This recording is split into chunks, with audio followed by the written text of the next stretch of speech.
folks, we are playing Sonic. What's it called again?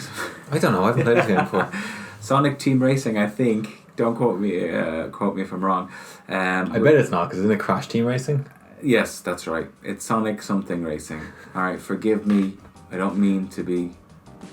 Yeah.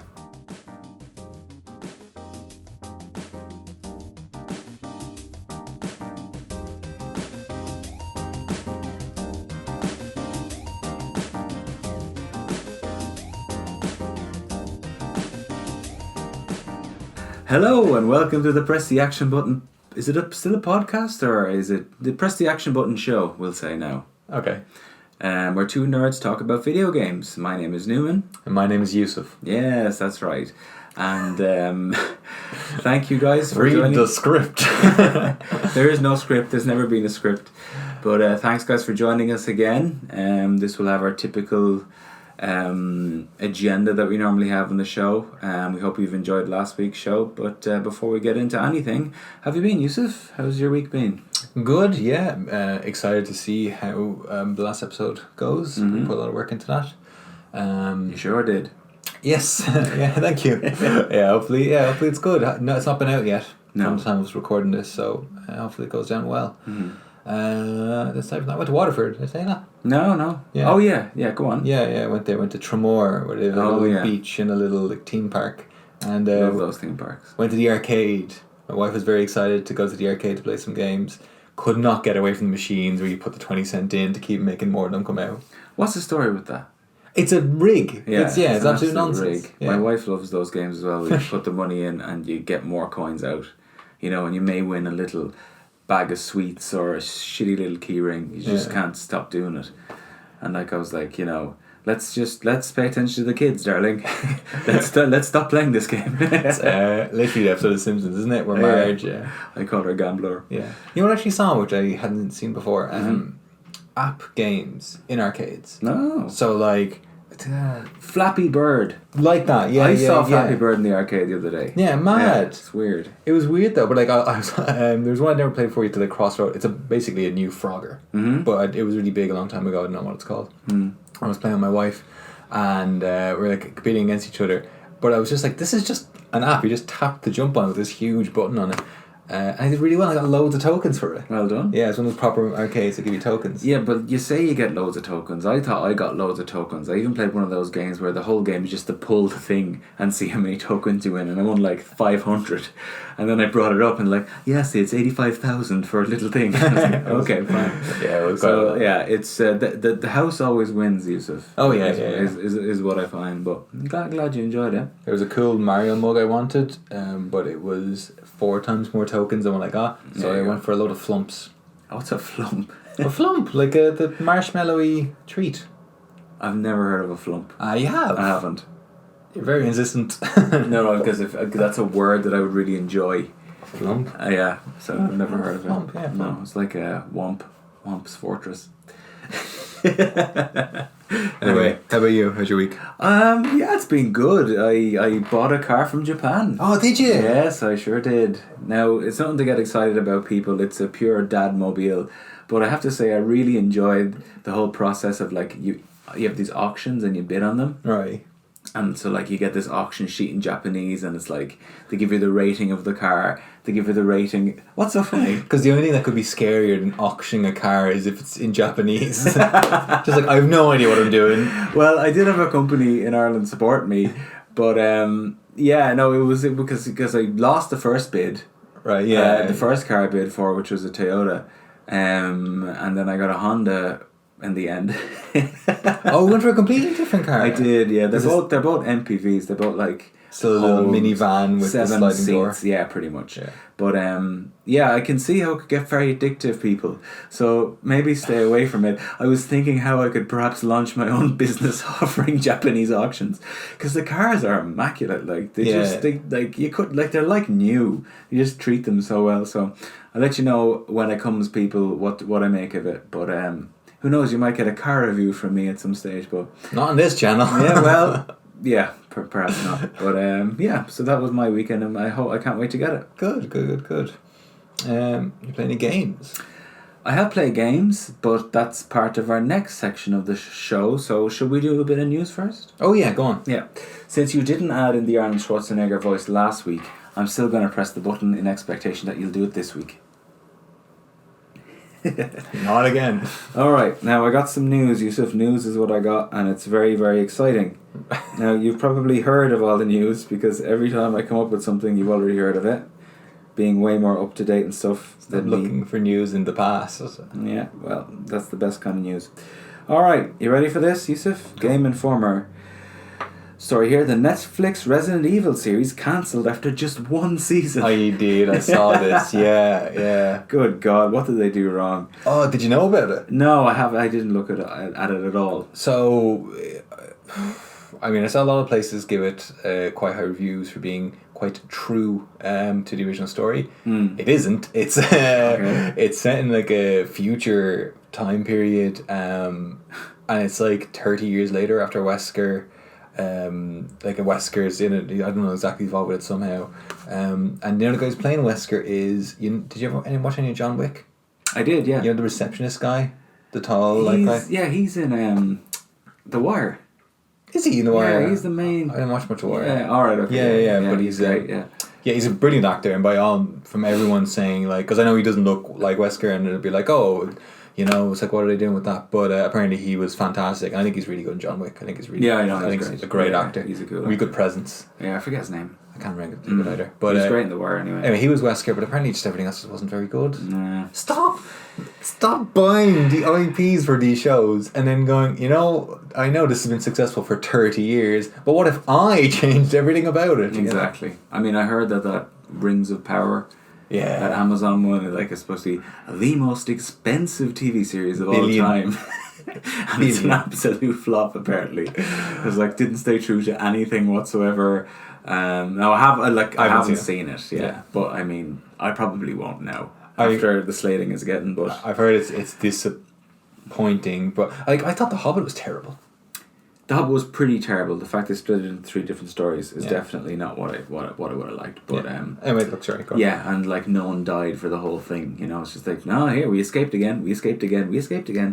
But yeah, all right. So look, I don't know much to read in this, but Netflix has reportedly cancelled its Resident Evil series after just one season.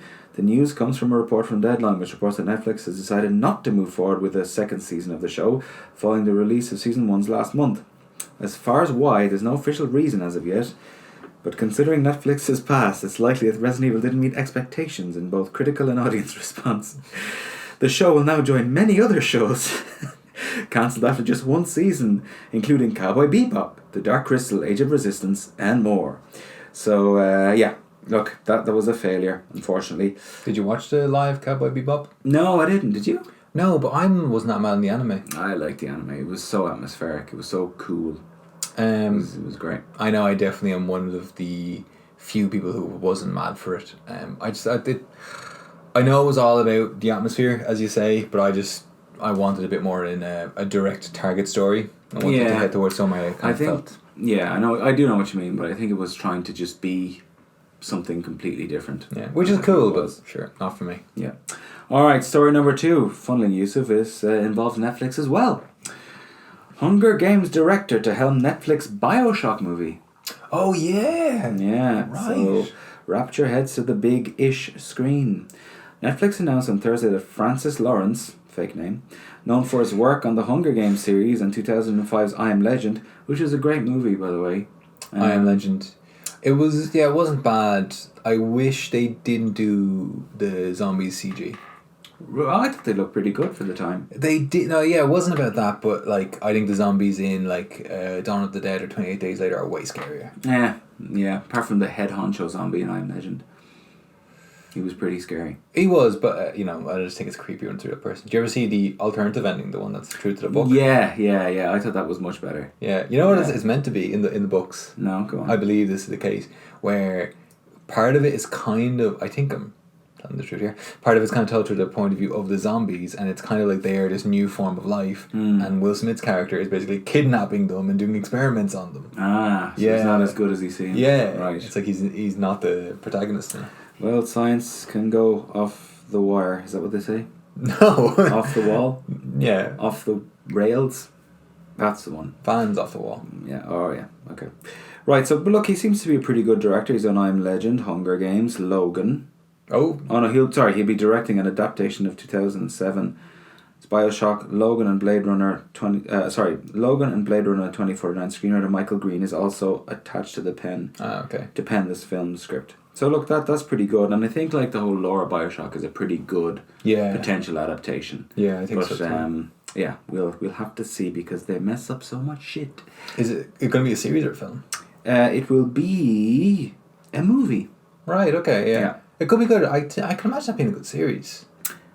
Yes, I could also imagine it being a good series. Yeah, flesh it out. Yeah, they could have the guy who did Moriarty in Sherlock play. Oh yeah.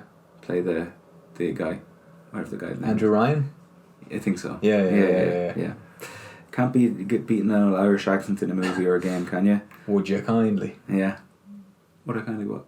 That's what I keep saying. This is trigger. Oh yeah, he does. Yeah, I forgot about that. Yeah, it's his trigger words. Okay, and I should say I'm wearing a shirt that might be a little bit too small for me because I showed up in a very dirty shirt and Yusuf didn't like it. The state of this shirt. It was a dad shirt with which a dad would see day to day. So I'm wearing an old Midgar shirt. Shinra shirt. Sorry. All right.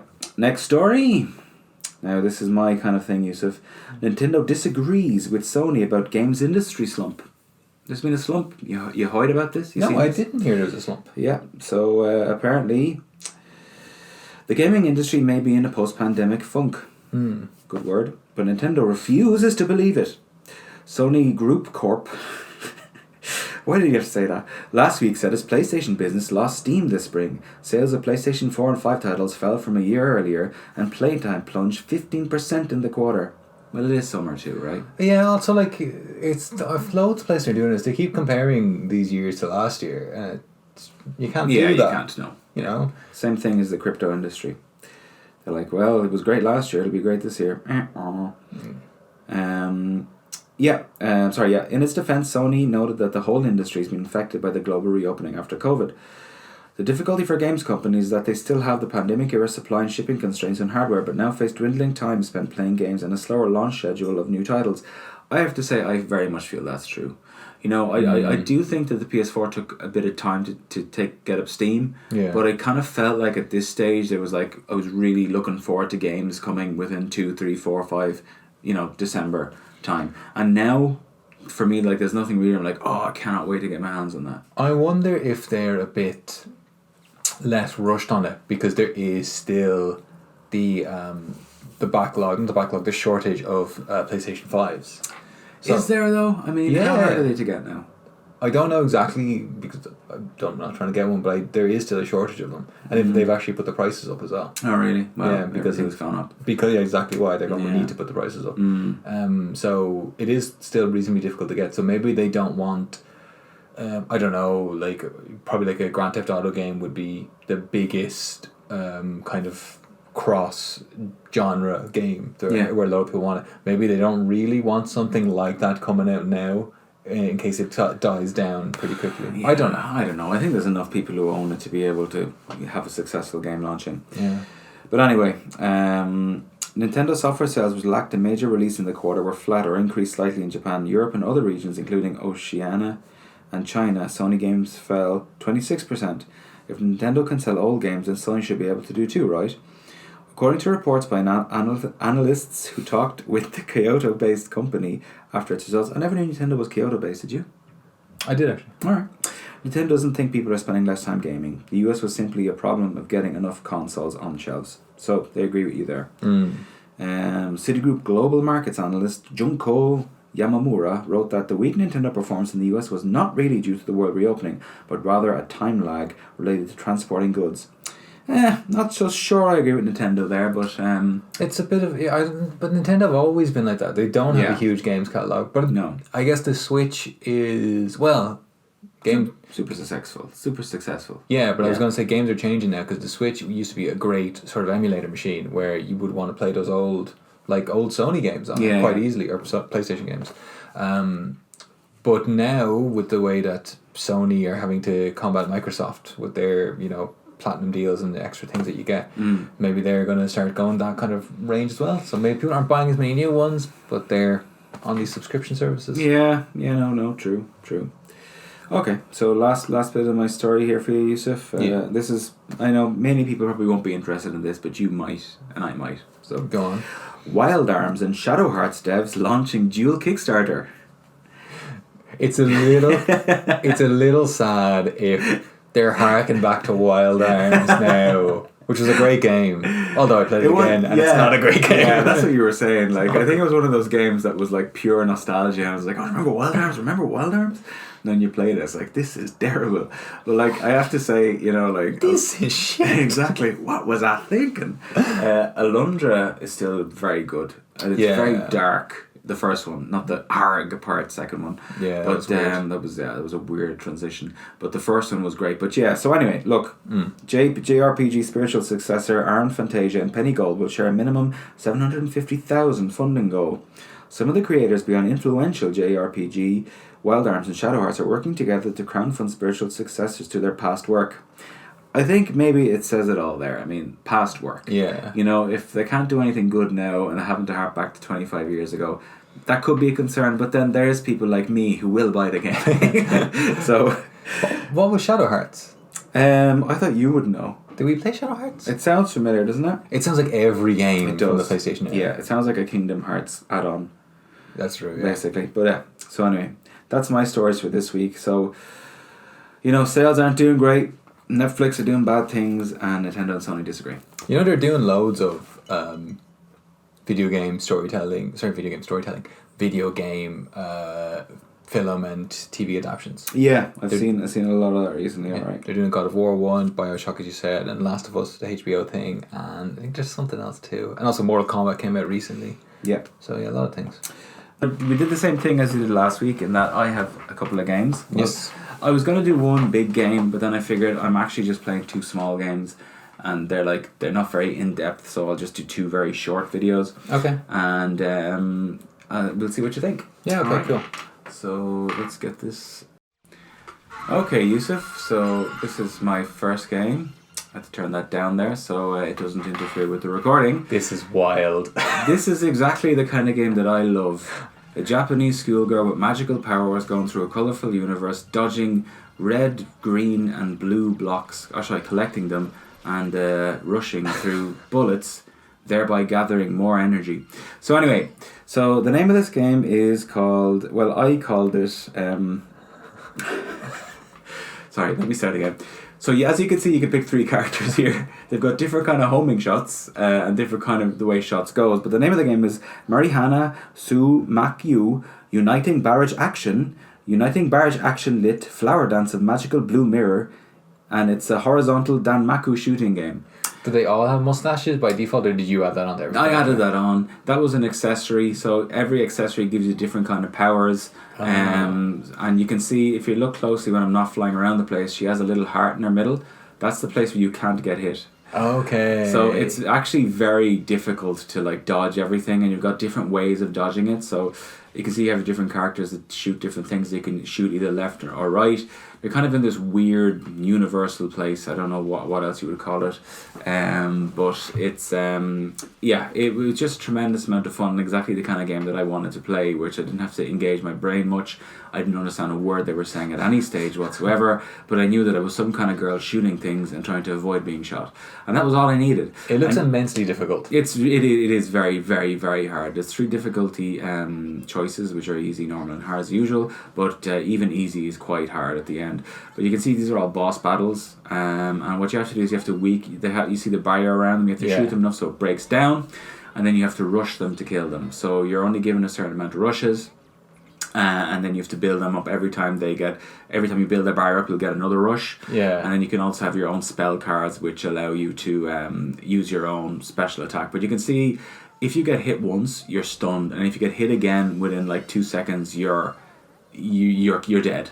So it's extremely difficult. It's very. You can see the amount of bullets here that you would have to. But the good thing about the rush is that you can actually go through the bullets, and the more bullets you collect in your rush, the more powerful your the more powerful your kind of drive goes. Right. So yeah, you also have another move where you press the touch pad, and that uses up some of the orbs you've collected, or the whatever they're called, but it also allows you to stop being hit. So what did you think of that? It almost looks harder because you've got the little heart there. Yeah, I'd rather not see the full character because I feel like it's harder to know where the middle is. Exactly. So that takes a lot of adjustment. So I would say that.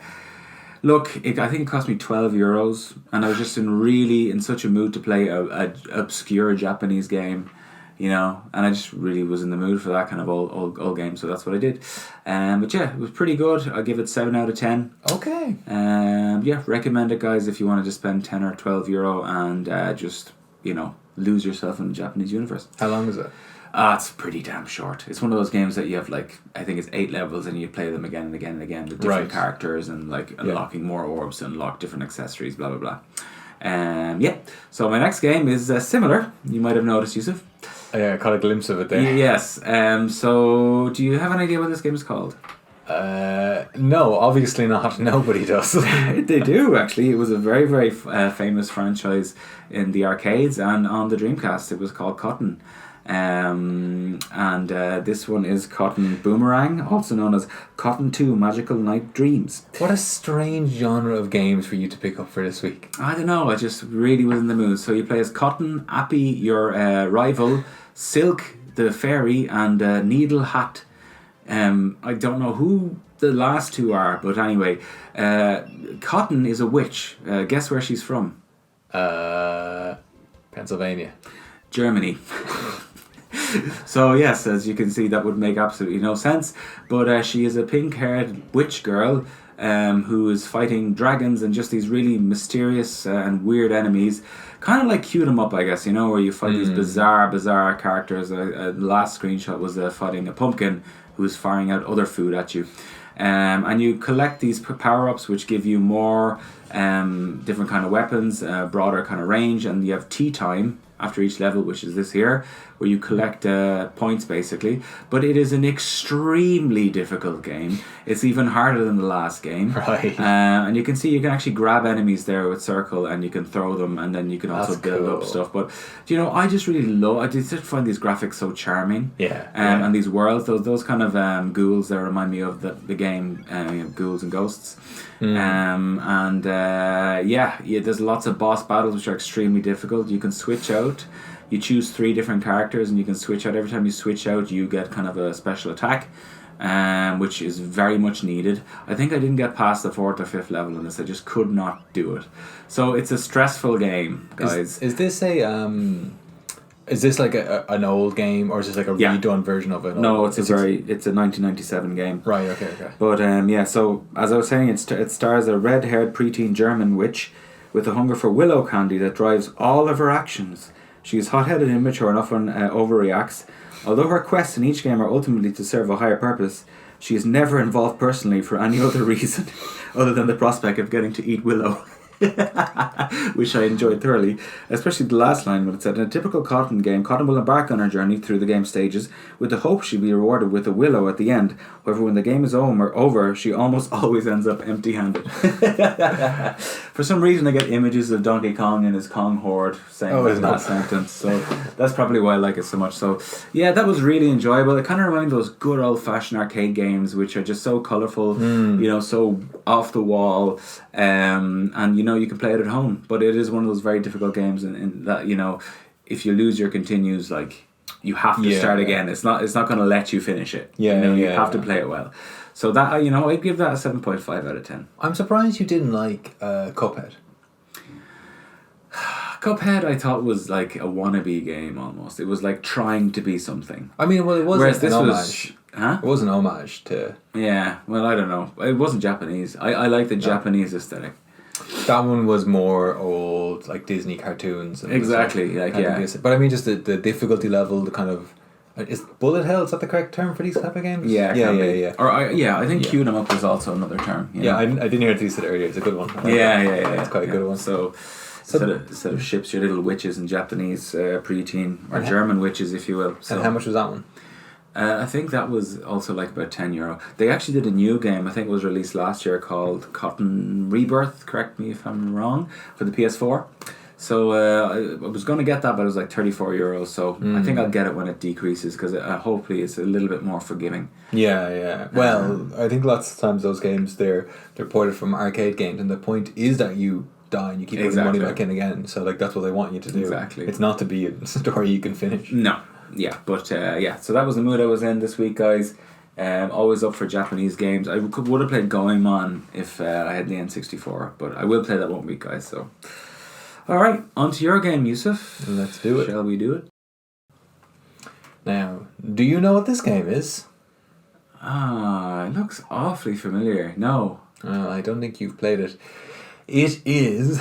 Yeah? Strangers of Paradise Final Fantasy Origin. Oh, okay. No, never played it. It is the reimagining / like alternate kind of universe version of the very first Final Fantasy game, where it was about the 4 Warriors of Light, and it was the thing which started the whole Final Fantasy universe in the first place. Wow. Hironobu Sakaguchi's first Final Fantasy game. Wow. It looks more like a dungeon crawler here, doesn't it? This is made by Square and Team Ninja of Koei Tecmo. Wow. So what this was is that Square went to Team Ninja, I think, and said, like, we want you to create a game kind of with your battle system and your fighting style. And one thing which I really liked about this one was it did something which, not actually in the first Final Fantasy, I think Final Fantasy 3 was the first one did it. It had the different jobs. Yeah. And the jobs in this are insane. Okay. So you can be a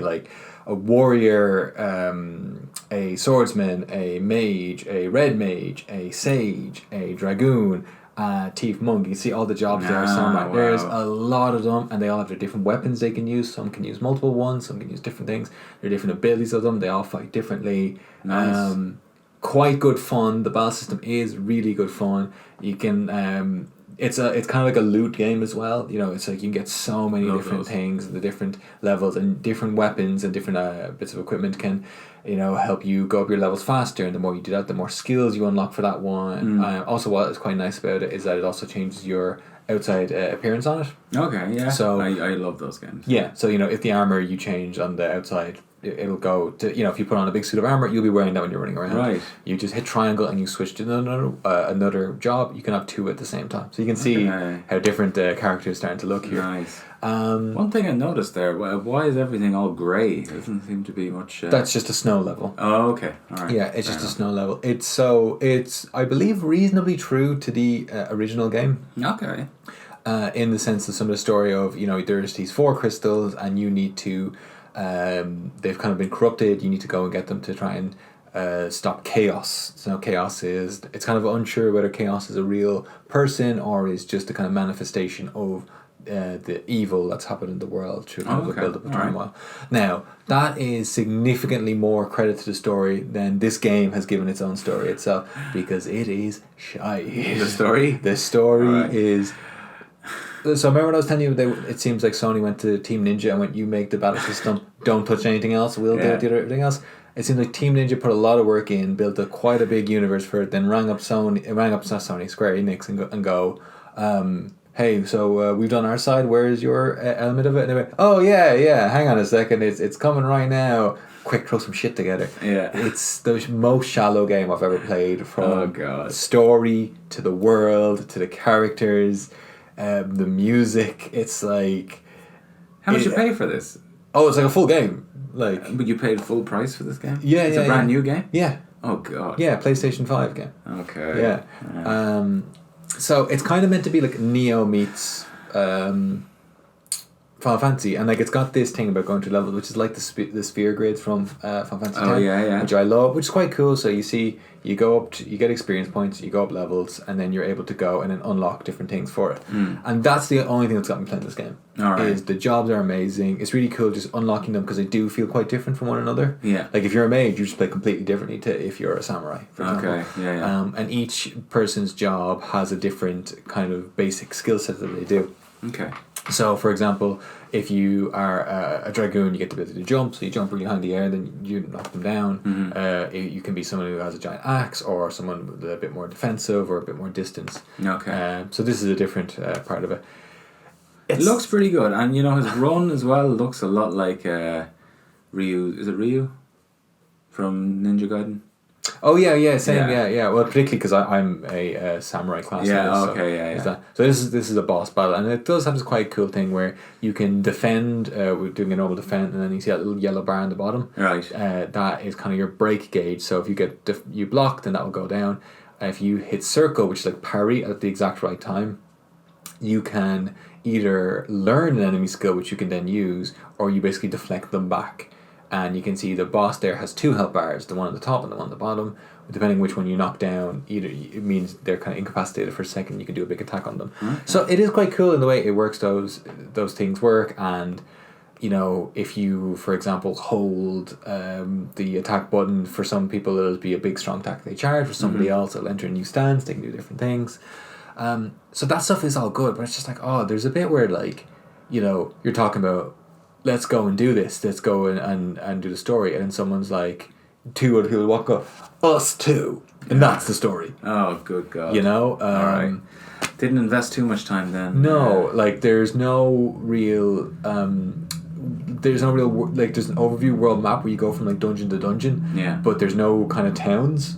Oh no, I wouldn't like this game at all. No, you wouldn't. It makes it seem like there are towns, but like when you click and you go on, it's just where you can talk to some characters, and I'm not sure if they're kind of taking the piss here a bit, or if they're kind of playing up to what they knew it was going to be like, what they knew Square Enix were doing with it. Where, for example, you can talk to 2 guards, you can talk to a grizzled veteran or a fresh-faced recruit, and they're both exactly the same. Right. They're both full. Good God. They both say the exact same things, really. And it's like every time you talk to someone, they're like, "Hey, why don't you talk to them to progress?" You know. Yeah. Essentially, it's what they're saying. This is silly.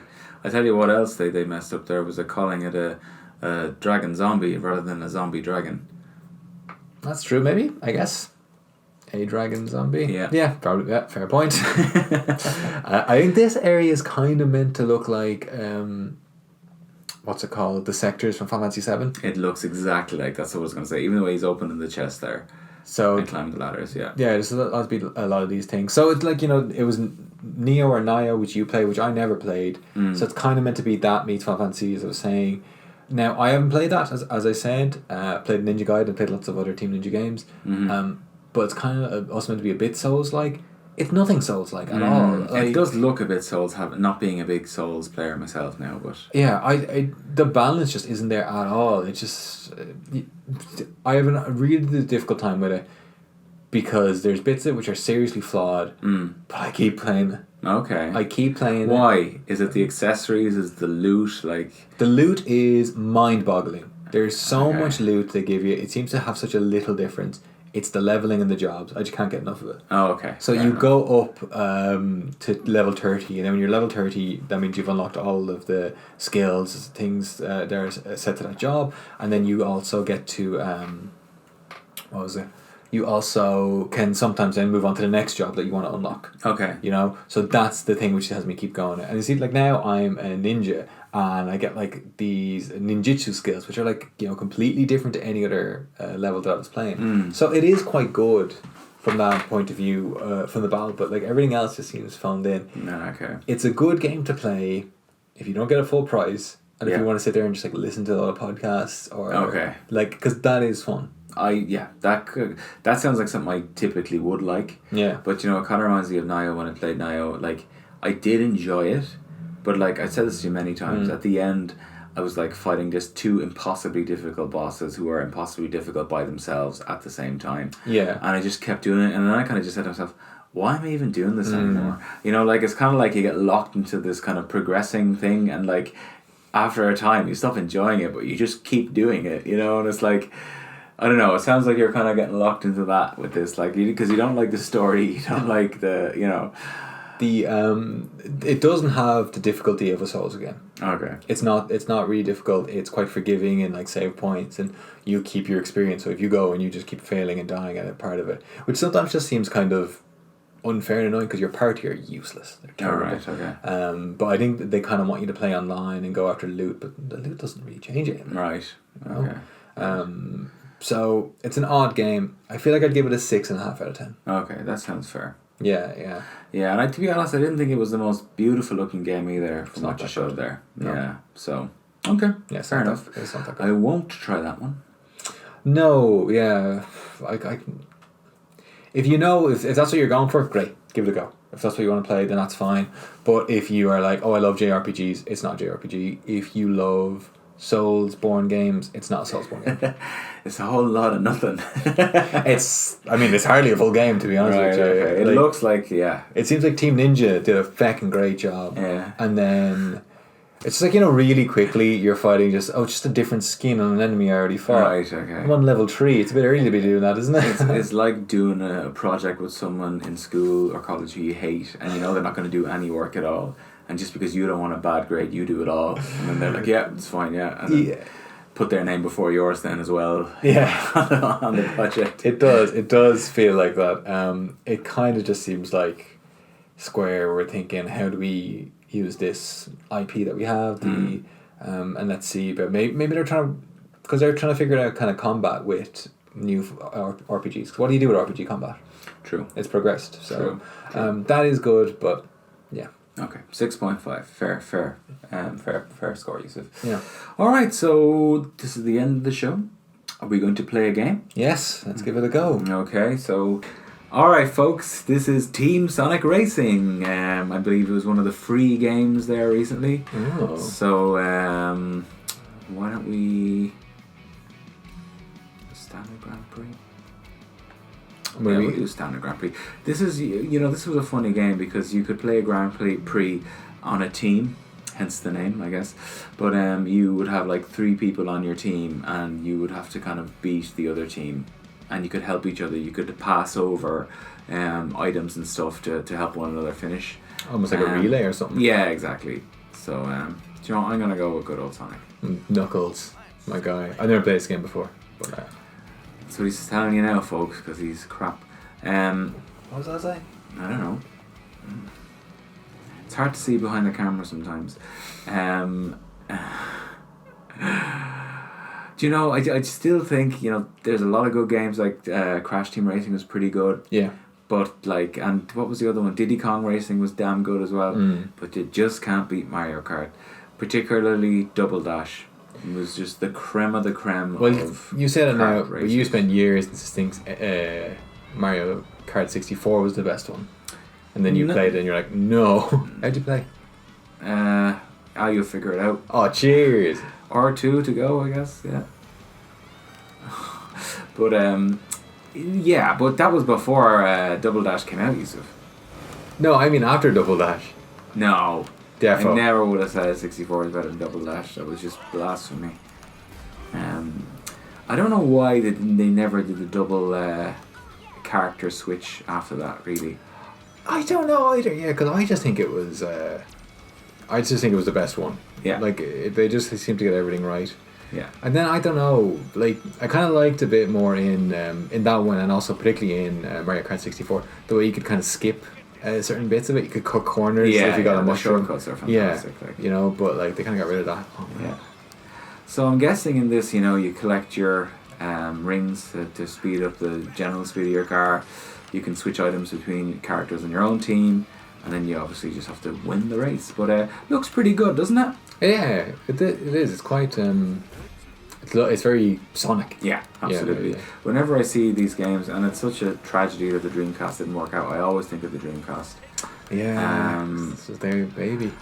Like, the Dreamcast is such an overlooked console. Like, the amount of incredible arcade games it has on it, like, especially Japanese games, it's just a fantastic console. It really is. Just a shame that it had to go that way, but I mean, well, like Sega were the big boys in town, you know. What are you saying? Sega were the big boys in town, and then that kind of made them completely start over again. Yeah. I don't know what's going on here. I absolutely win the no race, idea. So that's all you got to do. I've listened to this podcast recently. I think it's called Business Wars, and it talks about like Nintendo versus Sega and like the history, and there's also a documentary on Netflix about it. I can't remember what it was called. Yeah, it's super interesting time. You know how Nintendo was the old fashioned kind of more slower moving Mario games, and when Sonic first came out, the speed of it and the graphics, and it was just, you know, such an exciting time to be a gamer. I remember it so well. Like I remember, you know, we asked our parents for a Mega Drive, and we got a Commodore 64 instead. And our cousins had a Mega Drive, so it was like just a completely different world. Like basically blocks versus like real characters on a Mortal Kombat screen. So never truly recovered from that, you see. I don't remember. I don't remember having a Commodore 64. You did, yeah. That was one with Pitfall and stuff on it. You were too young. Yeah. What was I going to say? I'm actually reading the book at the moment where they're talking about the impact on Japanese culture and Japanese games on gaming as a whole. Yeah. And they were saying that like for at the beginning, Japanese games weren't the big ones. Like, and it kind of started off with things like Pong and Tetris. It was kind of when Mario came out, they were like, oh shit, this is the next big deal, because they were those kind of old arcade machines, and they didn't really do that well. In different places. It lasted for a while and then kind of faded off, and then it was just when Nintendo showed up. They were like, okay, this changes everything. Nintendo are a great company. They've done so much stuff, you know. Obviously some questionable business decisions, shall we say. But yeah. Well, they've always... I guess they were... Like, the N64 was more powerful than the PlayStation 1. Yeah, on paper, but it didn't really feel like that, did it? Well, it's because they went for the cartridges over the discs. Yeah. And then it was kind of ever since then. Well, I guess the GameCube was pretty good. It was pretty powerful as well. It was. I always find that when they launch a console first, they almost try and go as if they're going to be competing against, you know, Sony and Microsoft, and then they just forget about it. Like, you know, like Zombie U, like Eternal Darkness. Like, you know, all those kind of games where they're like, no, we can do real kind of adult games as well, like, you know, and it's like, yeah. But the thing is, the stuff that everybody always wants from them is Mario. That's true. You know, and like that is always that's their big thing. And it's kind of since after the GameCube, they kind of went, no, let's do something different. We're not getting involved in what looks better. You know, like Sony and Microsoft, you guys can do that. Not really our concern. And it never has been kind of since then. And the Switch is pretty amazing with the tech. It is damn cool, yeah. And look, anyone who made Mario 64 for the time they made it in, it's like you can do nothing wrong after that in my book. There's yeah. I mean, it's incredible. Excellent. And like, I mean, like maybe people didn't like utilize the cartridges as best as they could. Third-party developers. Because, like, you know, remember I got Resident Evil 2 on the N64. Oh, yeah. How they fit that on one disc when it was on one cartridge when it was 2 discs on the PlayStation, you know? But I remember reading the thing, exactly that problem when it came to, what was it? Final Fantasy 7. So Final Fantasy was always a Nintendo-based game. Yeah. Until Final Fantasy 7, and it was... I cannot remember. Was it Hironobu Sakaguchi? I think it was actually him. This is an annoying effect. Who he was in charge, and he was saying like, oh, when they did like a demo on the N64 of Final Fantasy 7, and they went, no, we can't do this. Sony. And like he just made a snap decision like that, really quickly. Yeah. And they kind of go, it was that allowed him to make what was one of the most influential games of all time. Yeah. How quickly he went, for the games that we want this to be, the N64 isn't going to do it. Yeah. We need the discs. Yeah. Woohoo! No, absolutely. And I think, like, the first 2 games we ever got for the PlayStation were Tomb Raider 2 and Final Fantasy 7. Yeah. And, like, that was back in the day where you didn't have YouTube or, like, I don't even think we had the internet back then. We wouldn't have known. No. So, like, you know, it was all through word of mouth, through magazines, and people were, like, raving about Tomb Raider 2 and Final Fantasy 7. Yeah. I remember getting it first and, like, when Cloud walks into the elevator and like then the other characters walk into him, I was like, what's happening? You know what I mean? It was like so odd. But then you adjust to it so quickly, and then like just the story captures you, the music captures you. That actually reminds you of something I forgot to say earlier, is that the music in Cotton Fantasy, whatever it's called, Boomerang, is fantastic. Oh yeah? It's really, really good, yeah. It's music I would actually listen to not playing the game. and that's a rare occurrence for me. So look it up, people. The other thing I really remember about playing Final Fantasy VII is that it was one of the first times I recall playing a game and thinking, oh, this character is really cool. Yeah. Like, seeing a character with a huge sword, being like, oh, wow, like... Yeah. Because, like, I always thought, like, Knuckles was a cool character from Sonic. Yeah. And, I loved Mario, but I never thought he was cool in that way. But there was just something that just seemed a bit more of the time to go, oh, wow, look at this guy with the huge Buster Sword, and this guy with the machine gun for the arm. I never haven't seen anything like that. Well, Mario was never cool, right? If anyone was cool, it was Sonic. Like, I mean, sure, fucking Michael Jackson was writing his music, right? Significantly less cool now. Significantly less cool now. But back then, Michael Jackson ruled the world, right? Yeah. So, I mean, I think that was the whole thing, whereas Nintendo was kind of like family friendly, cartoony. Sega was the whole, edgy teenager vibe more, I guess you would say. But I've just, I can't say enough about Final Fantasy VII, as you know. I don't think it'll ever be done again. The industry has just changed way too much. So how much have you played this game then for today? Not a tremendous amount. I've just been in a real mood to pick up and play stuff and put it down again. I just, after I tried to get into Horizon Forbidden West, and I just didn't have the ambition to like put myself into a whole new story for a AAA game again. And I just kind of been picking up games here or there. So do you know what the September's free games are for the... I didn't know. I haven't seen that. Have you? Okay, no, I haven't either. But I'll have a look at them next week, and maybe we'll review one of those. But I don't know if they've been announced yet. Probably have. Maybe there is some truth to the story that we're talking about, that there's a slump in the gaming industry because neither of us are really playing any massive games at the moment, right? Well, I'm thinking about after I finish Stranger Paradise, the next thing I'm thinking about doing is, because I'm at the last boss of Stranger Paradise. All right. I'm thinking about what I do next, and I was thinking, I'm probably gonna upgrade my PlayStation subscription and play Returnal. So that's what I was going to do. And I've also got Tales of Arise, which I haven't played, and those aren't new games. And there's also Demon's Souls I was thinking about, once again, not a new game. I'm telling you, Yusuf, like the games that have come out so far on the PS5 are not mind blown. This is the first time, and I'm gonna say the infamous words, and this is blasphemy, I think I might have preferred getting an Xbox. For the back catalogue, and look, I know that hardcore Halo players weren't happy with the recent Halo, but I don't know. I still think I disagree, because I think there's, because like Elden Ring is meant to be amazing, but you don't like those kind of games. Sure. And what's the other one? God almighty. Same for like Demon's Souls is meant to be good, but like you don't play those kind of things. Ratchet and Clank was really good. I played that. That was really good fun.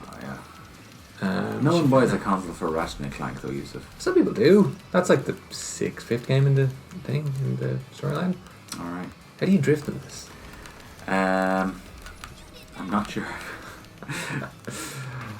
Have you seen the new Sonic movie, by the way? I've seen little bits of it. Yeah. It's okay. It is weird. It's not bad. It made a lot of money. Yeah. Well, the first one did enough for me to go for the second one. Idris Elba. Yeah. I love him. Idris Elba. Idris Elba. When did he ever say that? Do you remember that skit I showed you of your man going around pretending to be Idris Elba? Oh, I do remember this. Yeah. Alright, this is the last race, folks, I think. I hope. Yeah. So, overall feelings about this game? It's not the most dynamic, is it? No, I mean, it's not. It's a bit of fun, but I don't think that's all it is. I don't think it's as good as the latest Mario Kart. No, absolutely not. No. By any means. No. Really. No. It doesn't seem like there's much connection between what happens on the track and where you finish. It kind of puts them on rails. Yeah, very much. And I think that was the biggest problem about the Mario Kart that came out for the Wii. I remember being so disappointed with that game. It was like no matter how far ahead you were, you crashed once and like you were like 8th. You know what I mean? And the mushrooms are basically useless. They basically did nothing. I think that was kind of intentional rubber banding, though.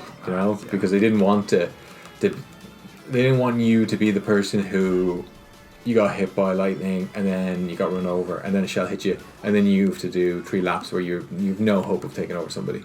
Like, you need literally that exact same scenario to happen to them for That's you to what catch makes up. it hilarious. You know, you're playing a game. But you get someone falls off the track and has to do the whole first lap all over again. I mean, you still have to do it again, but the difference is, you know, you are sped up more so that you can catch up, so you can have more interaction with them. Yusuf. Because it's annoying when you you're want to laugh at people's misfortune. Because it's really annoying when you're playing those games, right? And then you, for example, you get 3 red shells. Like, well, this is useless. There's nobody in front of me. Yeah. And they're like, okay, we'll keep going again. No idea what's going on. No idea what any of these things mean. And the problem is I don't really know what the items do either. So No. I have to say though, Diddy Kong Racing is a pretty good one. I played that recently enough. We have to, like, all the footage we've been recording, guys, is on the PS5 basically, via its, you know, record function. So I think going forward, I think we might get one of those devices that lets us record like N64 footage and stuff, because those are, I mean, I suppose Yusuf would probably likely do more modern games than me, and I like to review. You think after you played Cotton's Revenge or something? I usually see him in next week's game. Look, I can't help, those are the games that I'm in the mood to play for. Someone come along and say, look, here's the new Final Fantasy 7, I'd play that right now. Did you play Intergrade? No. Why would I play Intergrade? Because it's part of the Final Fantasy 7. Did you play Intergrade? No, but I'm going to. Oh, yeah, well, I'm going to too, so shut your mouth. This is weird music, isn't it? Yeah. But come on. I think I just lapped somebody. Yeah? I think so. I seem to be there's something stuck on me. Oh, God. I'm doing nothing any different from any of the other laps. Neither am I. I'm pressing less buttons than I was before. Maybe I actually kept on pressing brake in the other one, because I don't know what these things do. Yeah, I think you have to have very clearly defined items, right? Boost item, missile item, homing item, star item. Well, look, I don't want to. Let's leave it at that. I don't want to give them a star item. Yeah, because that's really clear what that does. It does, invisibility item. And that speeds you up. Yeah, it's not invisibility. It is. Invincibility. Whatever. Yeah. And ghost is That's invisibility. The ghost steals your item as well. We're not bothered about that one. My 2 cents, people. But like, I mean, look, we haven't played it a huge amount to kind of say, oh no, this stuff doesn't really work. But it doesn't feel better than any Mario game I've played. No. Tell you what does though, Crazy Taxi, that was a good game. That was a pure arcade game, hence another Sega one. Yeah. I miss arcade games. Even when we went to that Token. Yes. Token is a bar, guys, here that has kind of arcade games as well. And yeah, all very old games. Yeah. It's a shame like that there's no kind of real arcade scene here in Ireland anymore. Like I told you, when I went to Wexford, there was kind of like those seaside arcade areas where you would win tickets, but not for gamers, you know, for casual people who just, you know, want a bit of crack. Well, outside of some parts of Asia, there just isn't that kind of culture there anymore. Yeah. You know, like when you, like that's kind of how fighting games started. You know, but if you're gonna play like the latest Tekken now, it's all about playing online now. It's like esports. Yeah, but still, I mean, there's something so joyous about going to an arcade. All the colours, all the lights, you know. Yeah. Oh no, don't get me wrong. It's great. I love it. Yeah, I need to go to Japan, so that's next step. Where'd you come first? Second. You still racing? Well, not very well. It was a very poor race for me. So, where do we place overall? Where do you reckon? I don't know. Vector. Ooh. Great. Yeah. All right. There we go, folks. So that was our game of the week. Yeah. If you have other suggestions for what we do at the end of the show, we're very open. But yeah. So listen, guys. Thanks very much for listening this week. Do you have anything else? 5 out of 10. That I'd say. Yeah. That's a 5 out of 10.